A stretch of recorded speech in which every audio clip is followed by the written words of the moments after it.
অর্থাৎ মামলাটি হয়েছে শাইখ সিরাজ অ্যান্ড গং।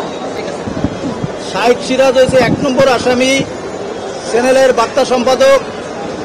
ওনার নির্দেশে এই মামলার বাদী 2018 সালে আন্দোলনকারীদের পক্ষে স্বর্ণ কিশোরীদের নিয়ে যখন অবস্থান নেয়, তখন এই আন্দোলনকারীদের বিপক্ষে থেকে ওনার স্বর্ণ কিশোরী বন্ধ করে দেয় এবং ওনার ওইখানে যে চাকরি ছিল, চাকরি থেকে বিনা নোটিশে ওনাকে আর চাকরি ফেরত দেয় নাই।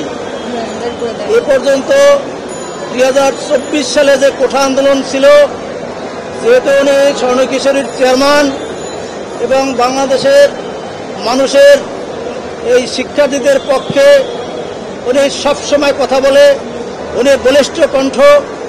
এই কণ্ঠকে রোধ করার জন্য এই মামলার প্রধান আসামি শাইখ সিরাজ রয়ের এজেন্ট হিসাবে ওনাকে বিভিন্নভাবে হয়রানির শিকার করেছে, ওনার টাকা পয়সা আত্মসাৎ করেছে, ওনার মান সম্মান নষ্ট করেছে এবং সর্বশেষ এই 24-এর কোঠা আন্দোলনকারীদের বিপক্ষে উনি সরাসরি স্বৈরাচার ফ্যাসিস্ট সরকারের পক্ষে অবস্থান নিয়ে উস্কানি দিয়েছে এবং সেই ভিডিও ফুটেজ আমরা আদালতে দাখিল করেছি।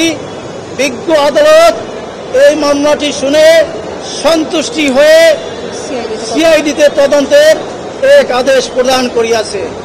আমরা এই রয়ের এজেন্টদের সমূলে উৎখাত করার জন্য মিডিয়াদের কাছে আমরা সহযোগিতা চাচ্ছি, কারণ বাংলাদেশে এইসব এজেন্ট থাকতে দেওয়া যাবে না।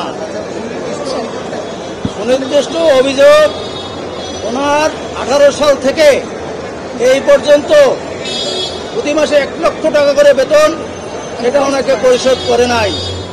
ওনার স্বর্ণ কিশোরী, উনি চেয়ারম্যান, এটা অবৈধভাবে অন্যায়ভাবে বন্ধ করে দিয়ে ওনার কোটি কোটি টাকার ক্ষতি সাধন করেছে এবং স্বর্ণ কিশোরীদের আর স্বর্ণ কিশোরী আমরা করতে দেয় নাই। শাইখ সিরাজ করেছি কারণ ফরিদুর রেজা সাগর লিখেছেন এই ঘটনাটি ঘটিয়েছেন শাইখ সিরাজ। তবে শাইখ সিরাজকে প্রথম যখন আমরা একটি লিগ্যাল নোটিশ পাঠিয়েছি, তিনি জানিয়েছেন যে বোর্ড এটাতে জড়িত।